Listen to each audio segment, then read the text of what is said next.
Miqtë e mi, ju përshëndes dhe ju falenderoj që keni zgjedhur të kaloni këto minuta të ditës suaj së bashku me ne. Ana flet Perëndia sot? A është ai interesuar për jetën tonë të përditshme apo vetëm për gjëra madhore? Si mund ta dëgjojmë zërin e tij dhe si mund të jemi të sigurt që çdo ditë po ecim me të? Rrëfimi i sotëm do të na çojë sërish në Kosovën e fundit të viteve 80 dhe në Shqipërinë e fillimit të viteve 90. Në Prishtinë kishte shërbesa të rregullta Bashkësia e Popullit të Zotit. Kisha e parë ungjëllore në trojet shqiptare pas luftës së dytë botërore. Misionarët e huaj ishin regjistruar në universitet për të mësuar gjuhën shqipe dhe për të bërë të mundur qëndrimin në vend. Pikërisht aty, në Universitetin e Prishtinës, me kujën do të takohet me një misionar anglez, që do t'i dhuronte një dhjatë të re në anglisht. E mori për të bërë qefin dhe lexoi sepse donte të praktikonte më mirë anglishten. Për muaj të tërë, ata do të takoheshin për të praktikuar anglishten dhe për të folur për besimin e krishterë, derisa muaj pas muaji, zemra e tij u thye.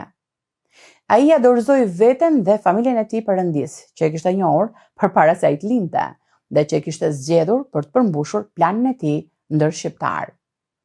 Në një kohë kur shumica e shqiptarëve në Shqipëri dëshironin vetëm të largoheshin, e të përmbushnin ëndrat e tyre në Evropë, ai, së bashku me gruan dhe 3 fëmijë të vegjël, la shtëpinë e tij në Kosovë dhe erdhi në Shqipëri për të ndihmuar shqiptarët e kësaj ane të kufirit të thunin ëndra që nuk mund t'i prish asnjë lloj sistemi politik apo krizë ekonomike. Ju ftoj sot të ndjekim rrëfimin e besimit të misionarit të parë nga Kosova që erdhi në Shqipëri, të ndante lajmin e mirë dhe të mbështeste fillimin e shumë kishave në disa qytete të Shqipërisë. Siç thot ai vet, një kohë e papërsëritshme ku Perëndia i ka drejtuar në çdo hap që kanë hedhur.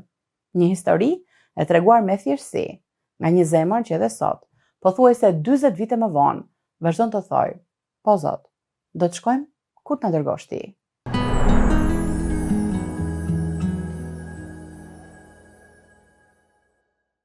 Përshëndetje, jam Ganis Molica, nga Peja, nga Kosova. Një kohë gjatë kam jetuar në Shqipëri, por ajo do të histori pak më e gjatë, kështu që unë jam gati të flas që njerëzit të kuptojnë se Zoti është i madh. Edhe gjithmonë kam thënë po Zot, sepse ne kemi probleme, kemi dyshime, a thua është nga Zoti, nuk është nga Zoti, por kur themi jo, Zot është shumë keq. Kur themi po Zot për çfarë do të qoftë, ai hap rrugë, ai hap dyrë, ai hap dritare, gjithçka në jetën tonë.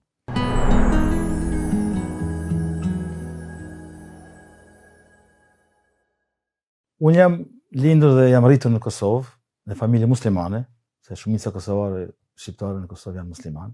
Fillim kanë qenë më pak musliman, po më vonë janë zhvilluar. Pastaj në shkollët e mesme, sa marrova shkollën, shkova në fakultet më bën antar Partisë Komuniste. Edhe kam qenë shumë larg Zotit. Musliman, komunist, më larg sa ku ti je mo. Por Zoti kishte plan tjetër. Edhe unë vazhdova, mbarova shkollën e lartë, fakultetin për gjuhë angleze, vazhdoja me ato të mia, kam ndarë gjuhën angleze gjithmonë. Disi Zoti më ka drejtuar nga anglishtja edhe unë nuk dija të pse. Pastaj në vitin 88 vjen një misionar nga Anglia, Steven Bell, ja tha me emrin gjithmonë, edhe erdhi në Kosovë për të mësuar gjuhën shqipe gjasme, por në fakt erdhi misionar. Edhe ai duhet kishte arsye tjetër se policia nuk lejonte të ishte i misionar. Me njëri ishte spion. Edhe unë vajta në fakultet për të regjistruar provimin e fundit të gruas. Edhe kur përshofte anglezin, mundohet të flas me duar, me këmbë, s'dinte fare shqip. Edhe unë e prek, edhe bora më polite, i thash, "Excuse me, can I help you?" Më fal, ke nevojë për ndihmë? U tha, "Po, të lutem." Edhe ndihmovon me regjistrim. Ke parasysh një dokument këtu, fotografi andej, paguaj këtu, paguaj atë. Edhe ai filloi të fliste për Zotin, ishte misionar i mirë. Edhe për të mësuar anglishtën më shumë, mora një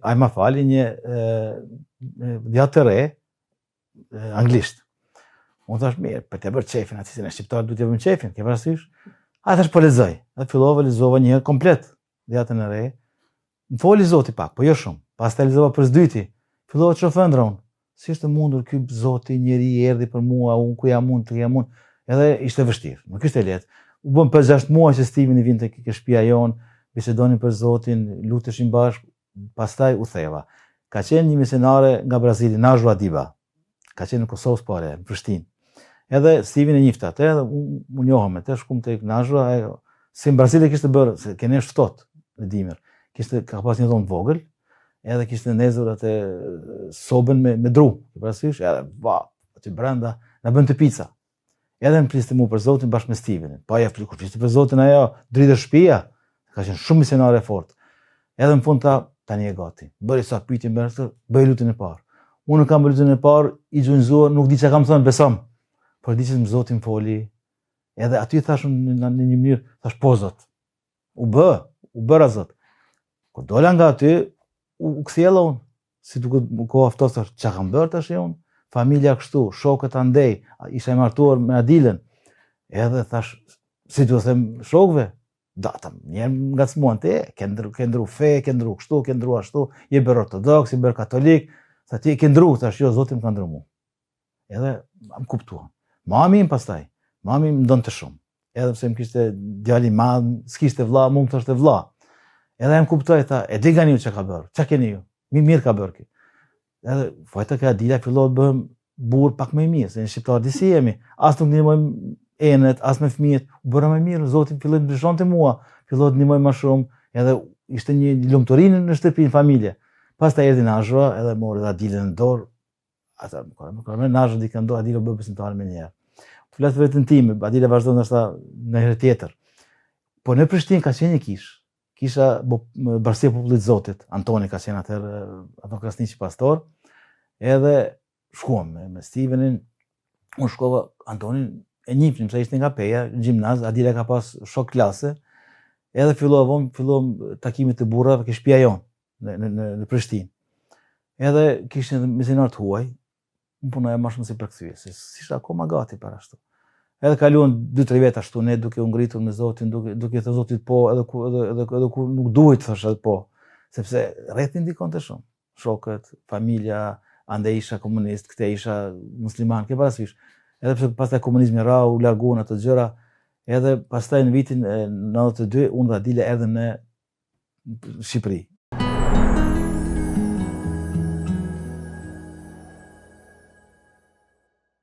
Ne në Kosovë kemi pas Shqipërinë tokë premtuar. Dëgjonim shumë lajme të mira nga shqiptarët e Shqipërisë, lajme të këqija nga Jugosllavia, nga serbët.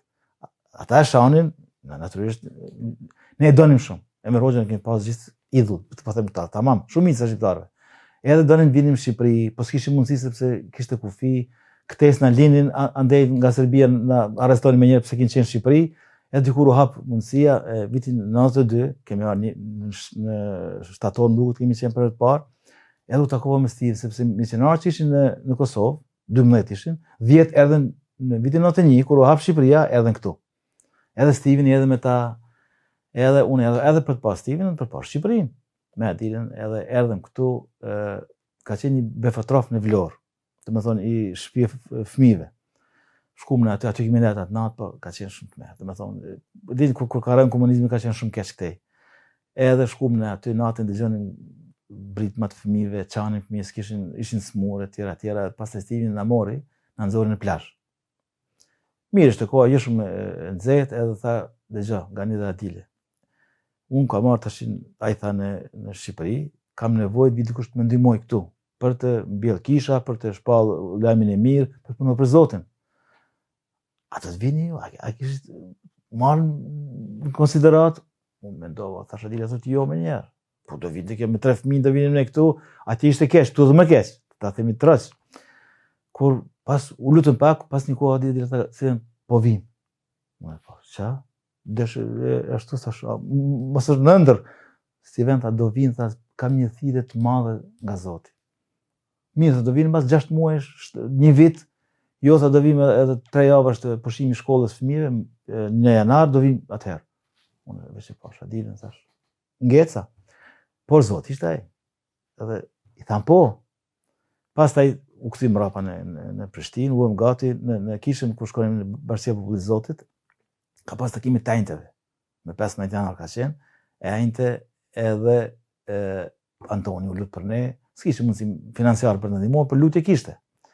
Pastaj ne si do vinim këtej, si do vinim nga Kosova e okupuar, nga Serbia, të vinim në Shqipëri, bëm kështu. Mori Steven një kamion të vogël, për gjërat e tij që ka pas, edhe ne gjërat plaçka tonë, morëm çfarë mundem, miell, kanoqe, gjithçka ke marrë, s'kishte të gjëra. Edhe fëmijët me autobus, unë me Stevenin edhe me shofer nga Kosova, edhe në kufi. Kufirin Kosovë Maqedonia të ishte. Ai polici sërt, ku po shkoni? Thash, ky anglezi po i merr plashkat e vetë po ik. Apo, e vërtet ishte, nuk e njeva. Ti thash unë po shoqëroj. Okej, kaluam, sa bukur kaluam. Në Shkopë takuam një shofer që kishte marrë Stevenin nga Tirana, hipen fëmijët edhe Adila, makinë, ne me kamion, erdhëm në Qafthanës, në kufi. Pa të në ora 9 mbyllësh kufirës se s'kishte drita. Ne ishim, kolona gjatë. Ai burri që ishte nga Ismeti, ishte nga Tirana, iku përpara. Tha gjëja këta tha, janë të huaj, sjellin ndihmë, na ndihmojnë shumë. Apo kaluam ne. 5 minuta para orës 9 ishin të parët pastaj, nga 20:30. Domethënë Zoti na ka ndihmuar vazhdimisht. Ka qenë me ne. Atëherë se kam ditë se Zoti ka qenë afërt me ne. Tani e di shumë mirë sepse ja po rincetëm ku kujtohen ato gjëra. Edhe në Tiranë kem pas marrë me qeran një shtëpi aty edhe u vendosëm në Tiranë. Po kanë qenë ditë të vështira shumë nga ana e shëndetit. Këtu klima ndryshe, lagështime e madhe, filloi Adilja, reumatologjia, ato gjëra që janë ato, kurse fëmijët ishim shkolla Siri Kodra. Aty shkolla ishte si shkollë, po s'kishte xhama. Kishte si plasmas, vinte vajza jonë tinga duke qarë. Nuk është shkolla, është burr. Çaj ne. Por avash Zoti punoi shumë. Edhe në Tiranë, kisha ka filluar nga dëgjuese Radio 7, po Transworld Radio. Edhe ka pas disa dëgjues. Edhe na kemi pas adresat tyre. Unë, Adila, dy studenta nga Berati, kemi shkruar 200 telegrama me dorë. Ftoheni të vini me datën kaq, në orën kaq të Instituti i Arteve. Erdhën, 170 kanë qenë. Rejsi që ka qenë mes tyre. Pas një javë prapë vëm takime, më pak njerëz. Aty lindi kisha e Tiranës, Rruga Paqes, Tiranë, se programi ka qenë Rruga Paqes. Edhe Zoti na bekoi. Vërtet na bekoi Zoti, fëmijët fillon të mësohen, filloi kisha e vogël, bashkësia, të afër shumë njëri tjetrin. Edhe tani jam po përpara ka qenë më të afërt. Edhe fëmijët fillon të gjejnë shokën edhe shoqen në shkollë, shoqen në kish. Unë për vetes kisha asnjë shkollim biblik, por dija anglisht, kisha Biblën për mësime. Edhe çam mësoja unë, jepja të dielën, në fakt të shtunës, të dielën shkoja në Fierë dhe Berat. Autobusit në orën 6 mëngjes, Tiranë, Berat 3 orë gjys. Se ka qenë rruga, di se ka qenë rruga. Këtu një plak me i pul në dorë, atje një burr me i qenë, po është ishte mirë si të hapur gjithë. Edhe më pyesnin, ç'a jeti? Jam kosovar, o pse ke ardhur këtu? Edhe unë filloj me një për Zotin, edhe filloj ashtu ngjyrëzimet. Nëse ka qenë kohë më mrekullueshme. Pastaj nga Berati shkonim në Fierë, po s'kisha autobuse për të kthyer mbrapsht. Rrim në Fierë natë, pastaj në Berat të martën kishim studim Bible, të mërkurën kthehesha në shtëpi, Adila me fëmijët ose me mua kur ishte. Po ditë mrekullueshme. Ditë, domethënë nga ana frymore ka qenë mrekulli. Gjëra tjera i kam harruar.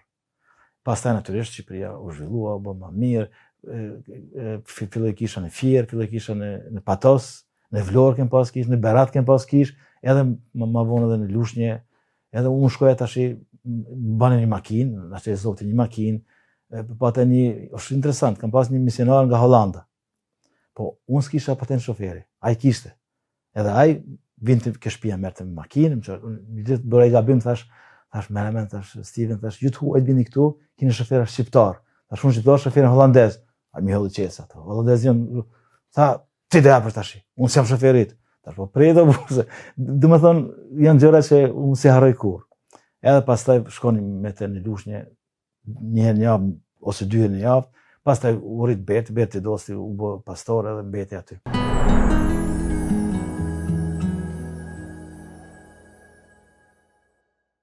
Por jeta është mrekullueshme. Me Zotin nuk ka gjë që nuk bëhet. Ne kishim pas probleme, kishim pas gjëra tjera, por u mësua me Tiranën. Kisha akoma vazhdon Rruga Paqes në Tiranë, Olti është pastor tani. Edhe erdhi koha e luftës. Në Kosovë filloi lufta, njerëzit iknin, domethënë me dhunë, edhe kene pas një shtëpi në katin e tretë, aty ke Selvia, 2 dhoma kuzhinë. Na erdhën 35 veta neve aty.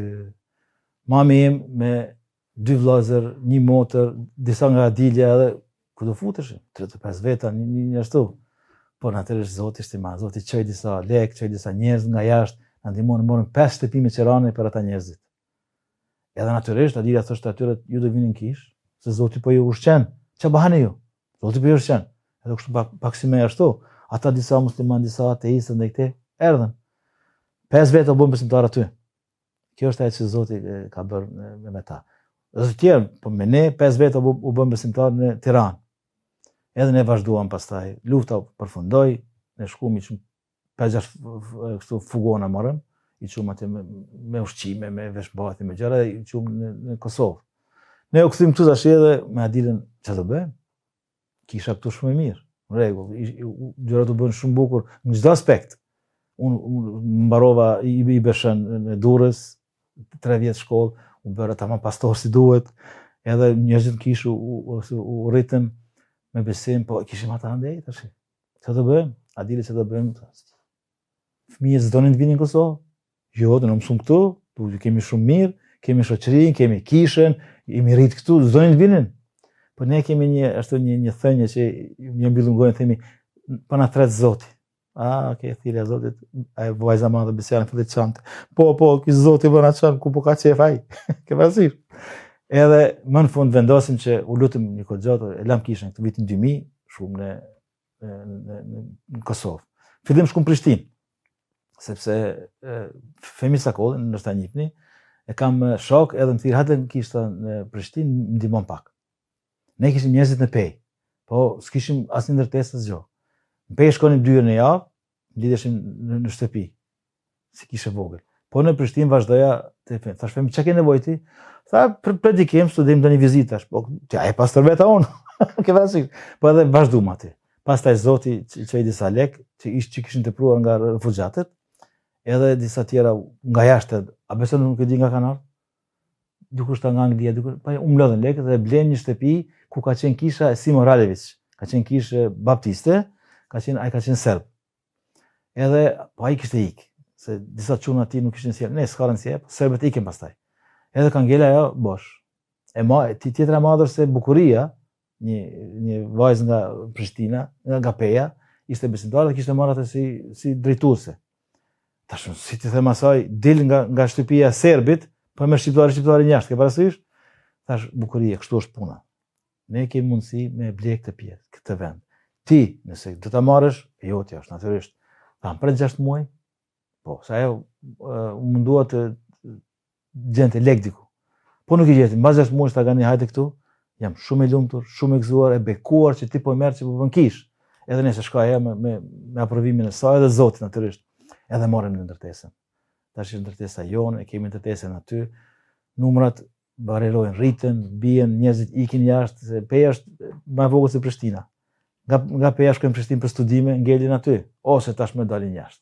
Ka për shembull 10 vjet e fundit kemi humbur disa të rinj që unë po i bëja gati për drejtim. Pa ata kanë shkuar në Gjermani, Francë, Zvicër, Amerikë, çunim ka shumë në Amerikë, tash ç'a mund të flasun? Nëse. Po ne vazhduam me kishën aty, edhe akoma vazhdojmë me kishën atje. Këtu kisha Tiranës, thonë pse po shkoni ju, rini tash këtu. Edhe kishim ashtu, por po themun Zoti ta shkonin në Pej, ne tham po Zot, do shkojmë në Pej. Ku na çosh ti? Unë Adile ishim të prerë. Edhe pse kemi shumë akoma mall, kemi mallëngjim, kemi dëbulesë, siç e thonë ju këtu për Tiranën. Tiranën kemi në zemër, do kemi gjithmonë. Sa herë flas emocionohem. Edhe këta këtu, kur vim ne këtu, pse ti ku po shkon? Jo, ja, ti son të ne, jemi ke vali. Kështu po na mban.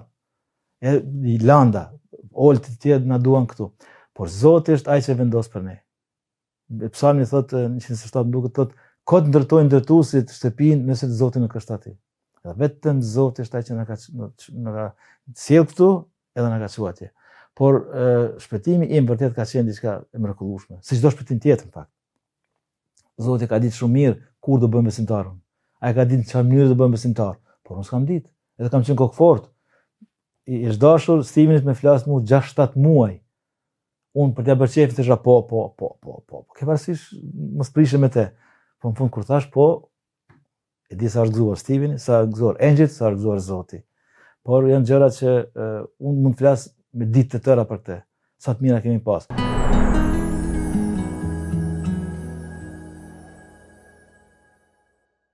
Kemi një rast tjetër në kishën e Pejes. Ai personi, domethënë ai pastori Sima, ka qenë serb, kur ka pas kishën aty, ka pas banka, kështu ke pasur si parkut. Edhe ashtu, po unë lutesha për karike, po s'kishim lek. Edhe një ditë merr dikush në telefon nga Hollanda. Hello, anglisht e thyrë. A ju gani, a jeti ganiu? Thash po, tha ti nuk më njeh. Më tha emrin, nuk e di se ka pas emrin, tash e kam harru. Hansa, kush e di? Më duk se plak. Thash t'ja bëj çik flas me të vazhdo. Tha, unë e di që keni nevojë për karige. Thash ku di ti tha? Di tha ti mos më njeh, thash jo as nuk po di kush je, thash në një plak i smurë 4, pja fut kot. Kur tha, unë tha një shkollë të afër nesh, po i ndron kariget, edhe janë disa të mira i kemi ne, drua dhe hekur, do të sjell ty 100 karige nga Hollanda, thash. Kosova sa ishte hapur, kishte dogana aty, du të kalosh nga Serbia, du dogana, unë thash, mirë, okay, pa ta bërë çefin, tha, maj pa adresën. Tha do vin maj. Thash maj, unë i kisha rrugën maj, thash unë do jem në Anglinë maj. Ma jep ti adresën dhe i ke kariget aty. U harrua punë. Telefoni ka qenë kështu, i vjetër, ke parasysh me ashtu? As dje emër, as vetë, harrova atë punë. Kur ktheva nga Anglia, o bori kishës 120 karige. As nuk e di kush është, as se kam takuar, as gjallë tash. Kjo është thjesht nga Zoti. I hoqim në ato bankat, bëjmë kariget, tash na bën ndryshe. Pastaj në vitin 2012, kemi pas borë 2 metra borë në Kosovë. Kisha jon ka qenë e thjeshtë. Do të thonë, çatia ka qenë e vjetër, edhe një mjesat, unë që kemi shpinë. U zgjova mëngjes, ndez atë sobën me drua dhe fillova ta ngroh pak, duke shpresuar se vjen dikush, 2 metra borë. Ai fugoni që kemi pas në borë është mbuluar fare me borë. Kur erdhëm, afër 20 veta erdhën këmbë. Edhe fillova analizova një psalm edhe po lutem kur ata kur hapa syt po shihni lart. Bën të çatja. Ashtu. Thash sa të perëndishëm.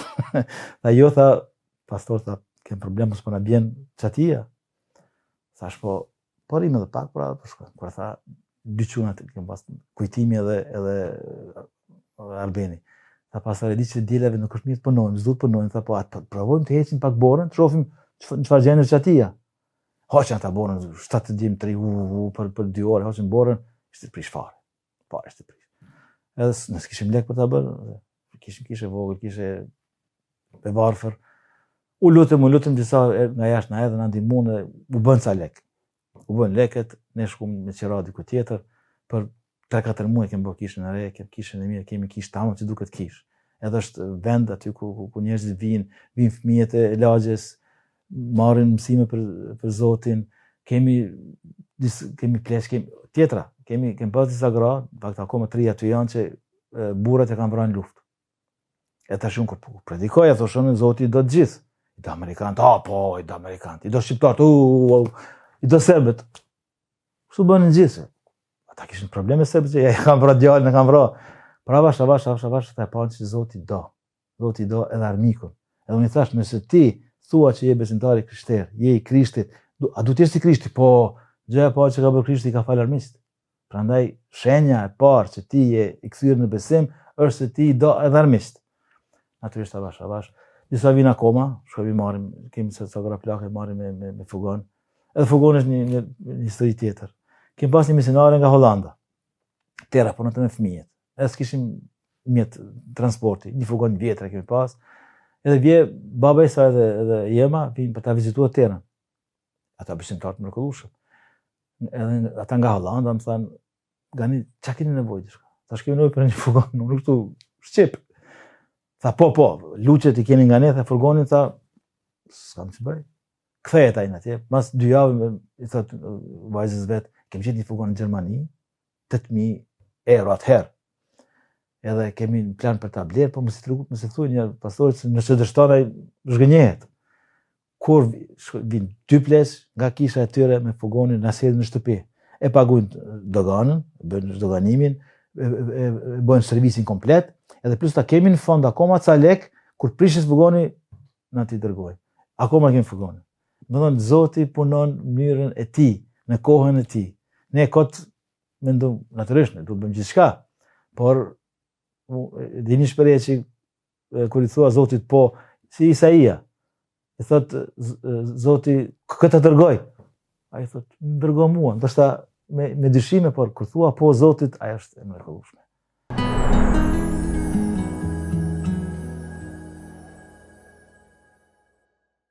Unë kam një eksperiencë shumë të mirë në Shqipëri. Në Shqipëri në fillim kur kemi ardhur, njerëz kanë qenë të hapur, të rinj. Në kombinat kemi pas 5 veta, nga kombinati. Vinin atje, kanë qenë 2 gra goxha të moshuara, mbi 50 vjeçë, 60 vjeçë, edhe sa çuna 3. Vinin nga kombinat, ka pas shumë pak autobuza. Vinin shërbes 2 herë në javë sigurisht. E dua të them që sot të rinjt përtojnë.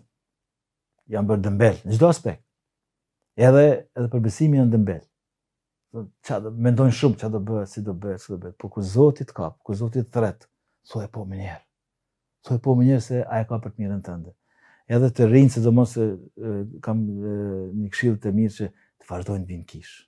Hajde në kish, shkoni në kish, gjeni kishën, natyrisht kthehuni te Zoti, vini në kish edhe se ju keni nevojë për kishën, ju keni nevojë për Zotin. Kisha s'ka nevojë për ju, kisha është si një vend ku mblidhemi, por të rinjt ju lutem edhe Biblën, mos e hiqni nga dora. Mos thoni s'kemi kohë, po kemi kohë për seriale të ndryshme, për filma, për këto video që kemi për telefonat. Që kohën, një qere kohë për mëngjes, gjysmorën në darkë, lezo Biblën, lezo edhe bindju Zotit. Edhe mos vën dyshim kur mos ndryshim Zotit. Ai ka shumë premtime. Afër 3000 premtime janë në gjithë Biblën që na jep Zoti neve. Përmes Krishtit, përmes profetëve të tjerë, por këshilla ime është që të mos e lën anën frymore të Perëndisë. Mund të vazhdoni të bëni mjek, mund të vazhdoni të bëni sportist, mund të bëni çfarë do doni, çfarë do në jetë, por Zoti është numër 1. Pa atë, s'ka gjë. Unë e di nga përvoja ime. Unë kam lënë shkollën, kam qenë mësues i anglishtes, kam përkthy filma, ato titrat që bën përpara, edhe po kot. Dhe sa më ka thënë Zoti, jeta ime ka qenë bosh. Edhe pse kam qenë martuar, kam pas fëmijë, kam pas shoqërinë, më thoj se kam qenë i mirë, as kam pirë ndonjëherë raki shumë, as duhan, kam qenë i mirë i dëgjueshëm me prindër, po nuk është ajo. Zoti është gjithçka për neve. Edhe ju lutem, mblidhuni së bashku me bashkëbesimtarët. Çfarë do kishte qoftë, mos thuaj është kjo është, por thjesht vazhdoni me fjalën e Perëndisë, vazhdoni me mbledhjet në kish, vazhdoni me lutje edhe me besim tek Zoti. Besimi nganjëherë quhet i verbër. Po i verbër është, besimi është ne shohim me sy tan atë që nuk shihet. Prandaj mos njerëzit janë bërë sot materialista, janë bërë du të prekin, ku diçen ato. Por thjesht besoni tek Zoti. Zoti është diçka që është dikush që ka vdekur për ju. Zoti është dikush që është i ngjallur për ju. Edhe ai ju do. Ai ka vdekur për mua. Unë nuk e meritoj asgjë. Hiç as të afrohem tek Zoti. Por kur ka vdekur ai, edhe kur më ka thënë ngani ti je imi, ka qenë gëzim për mua. Prandaj ju lutem. E di që mund të keni idhuj të ndryshëm, mund të keni filan sportisti, filan aktori, ndonjë politikan ose diçka, por ata janë zero. Zoti është çka është për ju. Ju lutem të rinjt edhe më të moshuarit. Vazhdoni me Zotin. Zoti është gjithçka për ne.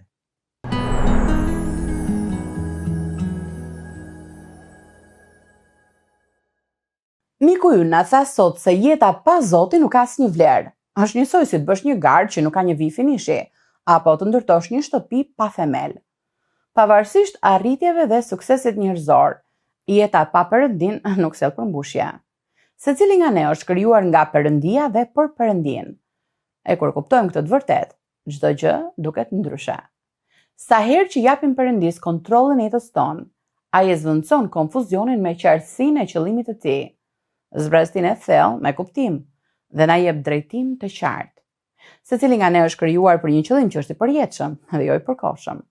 Nuk ka asnjë lloj karriere, marrëdhënie apo suksesi që mund të përmbush zemrën tënde të krijuar nga Perëndia. Vetëm ai, krijuesi yt, mund të tregojë qëllimin pse të ka krijuar. Vetëm ai mund të të mbush me vlerë që zgjat për jetë. Tek libri i Veprave të Apostullëve në kapitullin 17 dhe në vargun 28 lexojmë: sepse në të ne jetojmë, lëvizim dhe jemi. miku im. Dorëzoi Perëndis sot çdo pjesë të zemrës tënde. Lejoja atë që drejtoj hapat dhe të jap qëllim në jetën tënde. Deri në takimin tonë të ardhshëm, lutem që në të jetojmë, lëvizim dhe të jemi.